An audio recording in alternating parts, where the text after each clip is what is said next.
Good morning everyone, welcome back again to my YouTube channel, Mojong Aquatics. So for today's video, nandito kami sa aming palaisdaan. And for today's fish vlog, sa mga gustong malaman or gusto magsimula kung paano mag fish farm, para sa inyo itong video guys.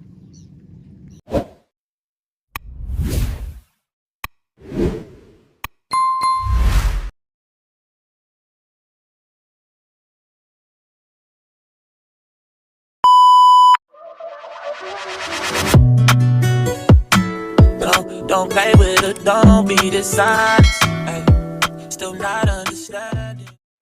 So guys, nandito tayo ngayon sa aming fish farm.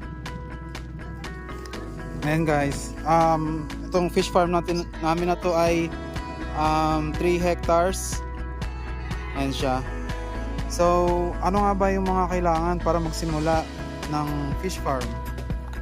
So syempre, kailangan natin yung fish pond o yung palaisdaan mismo. Ayan guys, so may maraming uri kasi ng ng palaisdaan eh.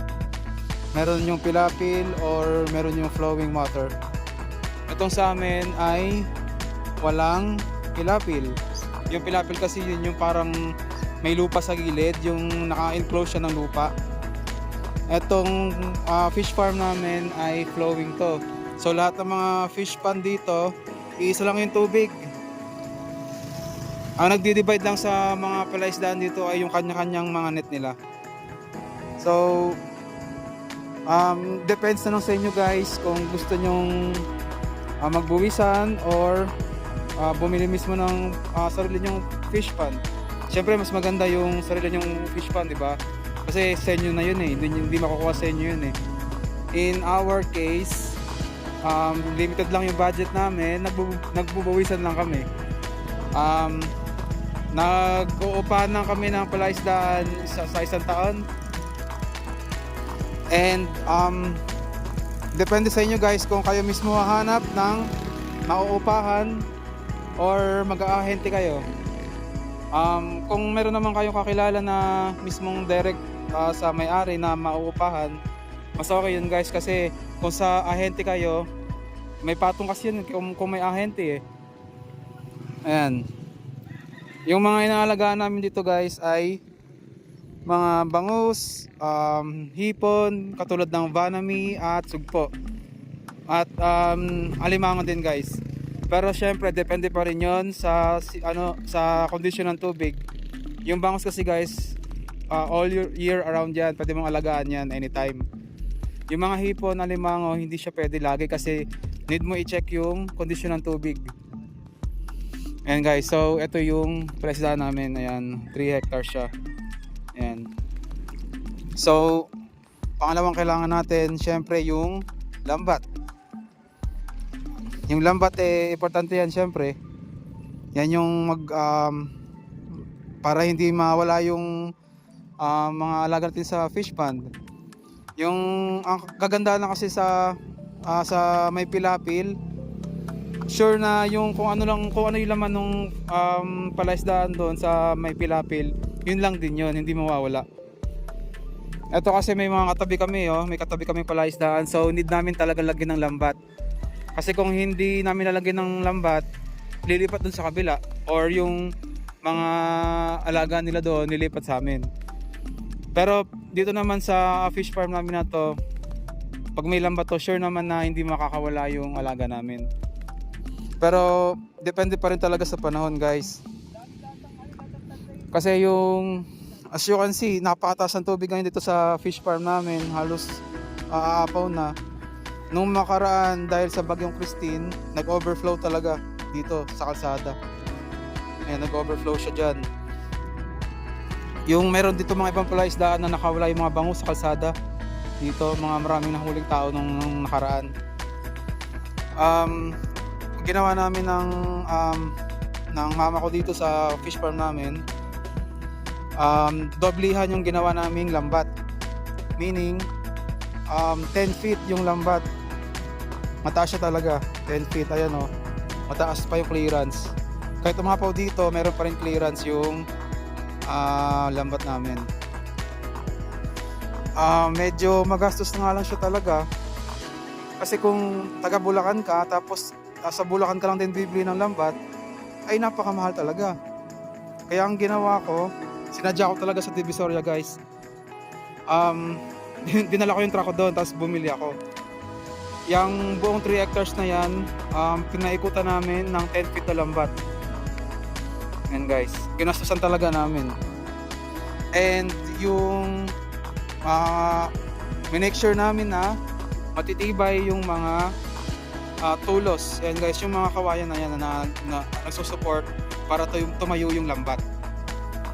Ayan o. Yan, yung pangalawa nyo kailangan yung lambat. And then, syempre may barracks kami dito. Ayan. Important rin yung barracks guys, kasi kung may bantay ka or ikaw magbabantay, kailangan mo ng silungan. Ito yung mga barracks namin guys. Dito yung tambayan lang ng bantay or kami. Medyo madumi lang kasi nga nagumapaw yung fish pan, so yung mga kalat napunta talaga sa sahig. Ayan. Dito guys, ayan o. Makikita nyo mataas yung tubig. Tapos etong part na to, ginawa namin tong pig pen. Nag-alaga kami ng baboy. Nabenta na lang, tapos na kami. Medyo naghihintay lang kami para mag-subside yung ASF para mag-alaga ulit yung aking mother. So ayan. Ito yung fish pan. So yung pangatlo ay bangka. Ito lang yung bangka namin guys, maliit lang. Ayan siya. Nagbabalak din ako mag-upgrade ng mas magandang bangka. Kasi mas okay kapag kapag yung fiber, yung medyo stable talaga. Ito kasi pag ako sumasakay dito, parang madaling tumaob. Ayan guys. So, pakita ko sa inyo yung maayos yung aming fish farm. So ayan guys, may naka-install lang ako na telescope sa camera ko. So ito yung paligid nung fish pond. Ayan siya. Makita nyo talaga na doblehan yung lambat, 10 feet.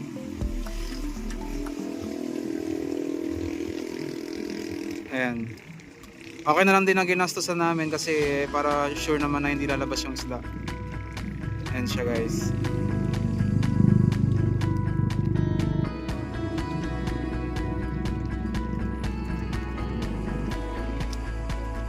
Ayan lang naman.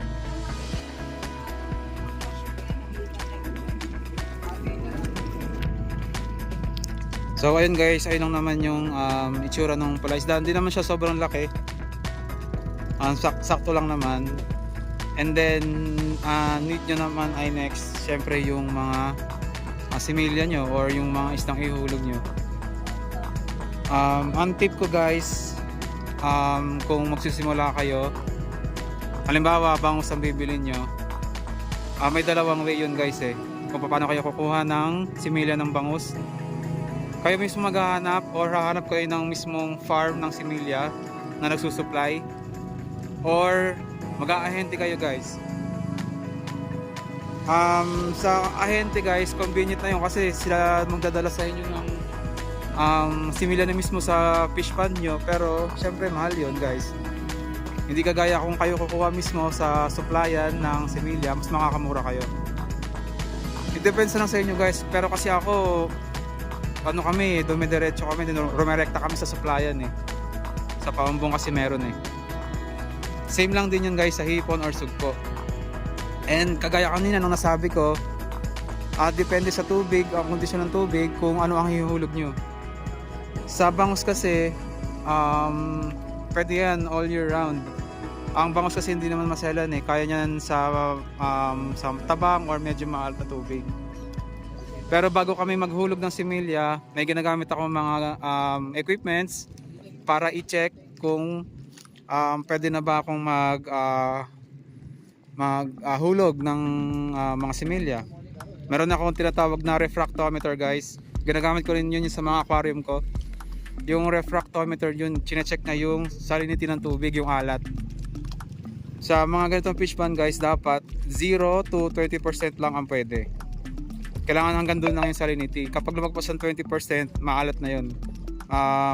Patasik kumbaga. Mamamatay yung mga alaga natin. 0 to 20% ppm, pwede yun sa bangus. And sa mga hipon naman, kailangan at least 10 to 20 ppm. Kailangan may konting alat sa mga hipon, kagaya ng banami. Yun lang guys. Ayan siya. And optional na lang din guys kung gusto niyo bumili na mismong service nyo o yung pan-deliver nyo. Kasi ako bumili ako ng maliit lang na truck guys, yung multi-cab lang. Malaking tulong din talaga, menos gastos. Nabili ko lang siya ng 160, pero napakalakas ng matak guys. Kahit 10 cooler kaya niya papunta doon sa pondohan, kasi binabaksak namin yung mga aalaga namin sa pondohan ng Hagonoy. Doon lang namin binebenta. Nagbabak din ako na medyo mas malaking service kasi para mas madala ko sa malayong lugar. Kasi sa malayong lugar mas mahal yun eh. Kagaya sa siguro sa Malabon doon, malaki bentahan ng bangus doon. Compare dito sa Hagonoy, sa pondohan ng Hagonoy. Ayan. And then may mga pest din kayong ma-encounter, yung mga salot. Kagaya ng mga isda dito guys, may mga salot na isda dito, yung mga arroyo at flower horn. Yun, salot nyo guys sa palaisdaan kasi nakikikompetensya sila sa mga pagkain ng alaga nyo. And yung mga arroyo na yan at flower horn, pag malaki yan, kinakain nila yung similya guys. So pag magsisimula kayo ng palaisdaan tapos maghuhulog kayo ng similya, pag maliit pa, ang mostly kasi ang ginagamit na lambat dyan sa sa gilid ng palaisdaan ay 22 ang sukat, yung matanong lambat. Pag similya nyo medyo maliit, may chance na lumabas dito sa lambat. So kailangan gumawa ng tinatawag na nursery net, nursery area. Yung gagawa sila ng hapa na maliit na butas na net para doon ilalagay yung similya. Para doon muna sila lalaki guys. Para pag malaki na sila, pakakawalan sila para hindi na sila makalabas doon sa lambat na 22. So kapag gumawa kayo ng nursery, nagkulong na kayo ng lambat na pang nursery, hindi nyo basta-basta pa rin ilalagay yung similya guys. Kailangan nyo munang lasunin yung nursery area. Lalagay nyo ng T-seed or nung T-seed at sodium guys. Pag nilagay nyo yung T-seed at sodium, lahat ng mga isda doon na nasa loob ng nursery mamamatay. Kasi maaaring kainin ng mga isda na nasa nursery yung mga ihulog yung similya. So maghihintay lang tayo ng mga 1 linggo. Makikita nyo guys, mag-aangatan doon sa nursery yung mga isda, mga salot na isda. After nun, pwede nyo nang ihulog yung mga similya nyo.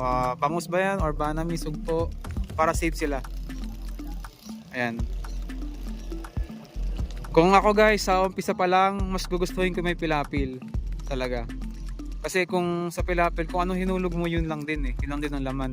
Sa pilapil na papatuyuan mo pa, pwede ka pang mag pond preparation. Pag nag pond preparation kasi sa mga pilapil, mas maganda yun eh. Yung kinakalaykay nila yung lupa, yung putik bago lagyan ng tubig. Mas maganda kasi yun eh. Kasi kapag ginagano nila, sila ng pond preparation, yung mga bantot dun sa lupa, yung mga harmful substance, sumisingaw yun guys. So kapag nilagyan ng tubig, maganda talaga sa pilapil. Pero dito, okay lang din naman. Every 3 months yung harvest namin. Mabilis naman lumaki yung mga isda dito, basta pakain lang. And doon naman sa pakain guys, siguro tip ko sa inyo, humanap kayo guys ng supplier na mura. Ang pinapakain ko dito sa mga bangus ko ay tinapay guys, tinapay at floating lang. Yung hanggang ano lang ako, starter. Hindi na ako nag-grower, hanggang starter lang. So kapag nagulog kayo ng similya, ang pakain nun ay fry mash lang. Fry mash. And then after a month siguro, pre-starter na yung medyo maliit na floating pellets. And then next naman ay yung starter na. Hanggang dun lang ako, hanggang sa ma-harvest, hindi na ako nag-grower. Yan. Siguro mararecommend kong brand, yung Multibites or yung Tate or yung Aquasure lang guys. Yun lang naman yung mga ginagamit ko. Tapos tinapay guys, tinapay, napakamura niyan. Meron yan, 10 piso 1 kilo. Yan, gustong-gusto nila. Malaking tulong din yan guys sa bangus na pampalaki. Yan. Minsan pwede rin gumamit ng bihon. Pwede rin yan. Ayan. And then pala, pag mag-i-start kami ng bagong season, maghuhulog kami ng similya, chine-check ko din yung parameters ng tubig guys. Meron ako doon first water testing kit na ginagamit ko lang din sa aquarium. Chine-check ko yung ammonia at yung pH level, nitrate at nitrite. Ayan. Pero so far sa experience ko dito, nag-start kami dito February. Napakaganda ng tubig guys, hindi talaga nagbago yung reading ko. Napakaganda ng pH level ng ammonia, nitrate at nitrite. Hindi ko nga nakakala na ganun kaganda yung tubig nung una kasi syempre fish pond to, alam kong madumi kasi wala namang filter, di kagaya sa aquarium may filter. Pero nung chinek ko yung tubig, ang ganda ng condition talaga. Lagi mataas yung pH at walang ammonia guys. Ayan.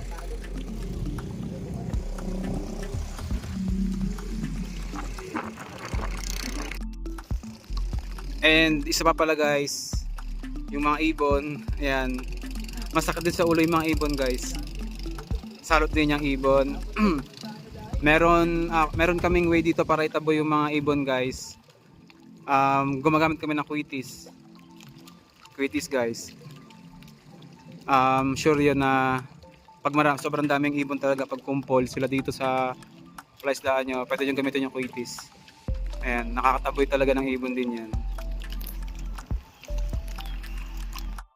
So ayun guys, nabanggit ko na nga dun sa pagtaboy ng ibon, yung ginagamit nga namin yung Quitis paputok. Ito yung pangalawa kong ginagamit. Ito optional na lang to, nasa sa inyo na lang kung gusto nyo gamitin to. And nag-provide kami ng air gun. Ito, nakakapagtaboy din ng ibon to guys. Ito ay 18 caliber CO2 galing sa Escopeta air gun. Yan siya guys.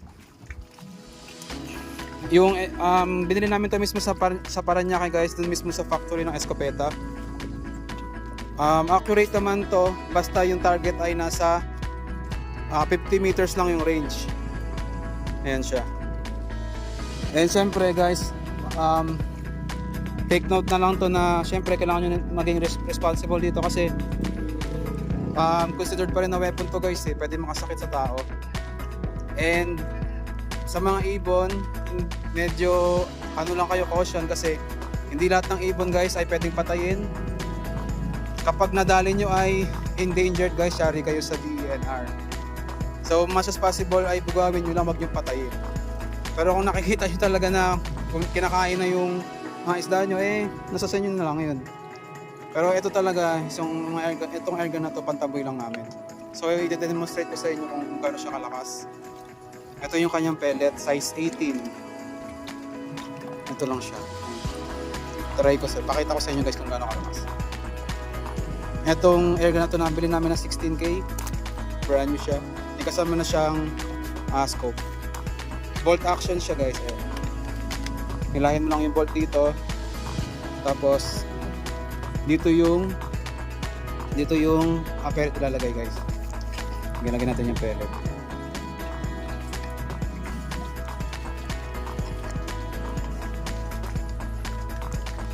Wait lang.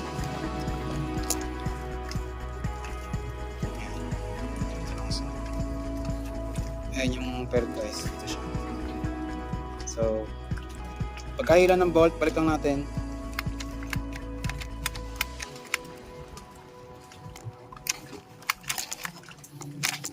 Yan. Yan. Yan. Ito, demonstrate kung gaano kalakas. Ito, sa tubig ko lang ibabaril guys para makita nyo lang. Ayan. Lakas niya guys. Ang talagang binabaril ko lang dito kasi ang kadalasan dito yung mga tinatawag na lang terok or yung tinatawag na marsh hen. Ayun lang siya. Yung mga taga kasi bawal barilin katulad dun sa dulo, yung mga puting ibon malalaki, bawal barilin yan Nakita ko yan sa list ng DENR na endangered, so bawal barilin. And minsan may mga sawa rin. May mga ahas din dito guys, mga reticulated python. Nakakahuli rin kami dito, isang beses kami nakahuli pero di rin namin pinatay kasi bawal pumatay nun Ginawa ko, sinurrender ko lang dun sa LGU namin. Dito kasi sa Paumbong walang DENR dito So sinurrender ko lang sa barangay. Ayan. And isang tip ko pa guys, pag nagpalaisdaan kayo, kung hindi nyo kayang bantayan ang sarili nyo, ay mag-hire kayo ng taga-bantay. Make sure nyo lang guys na yung bantay nyo mapagkakatiwala nyo talaga. Kasi sa case namin, yung bantay namin dito talagang naswertehan kami sa bantay namin kasi talagang masasabi namin na sila, reliable sila, trustworthy sila. Kasi hindi rin namin sila tinuring na ibang tao guys. Talagang tinuring din namin silang pamilya. Yun, so bantay, and syempre makikisama din kayo sa mga tao dito guys, sa nakapaligid sa inyo. Ginagawa namin every harvest, sila nang din yung hinahire namin para mag-harvest dito.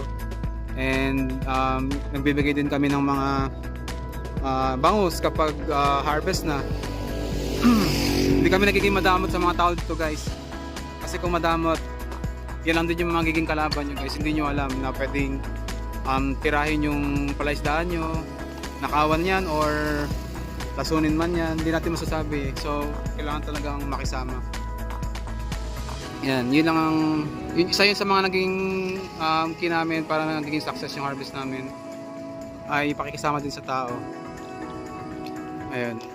So ayun lang naman siguro. Puputulin ko na yung video ko dito. So yun lang naman yung mga ginawa namin para mapagsimula kami ng palaisdaan. Kung meron man kayong mga tanong or mga tanong about sa palaisdaan na gusto nyo pang malaman, mag-comment na kayo guys. Yun guys, please subscribe, comment, and hit the notification bell para maging updated pa kayo sa mga susunod kong videos. And guys, take care, bye for now.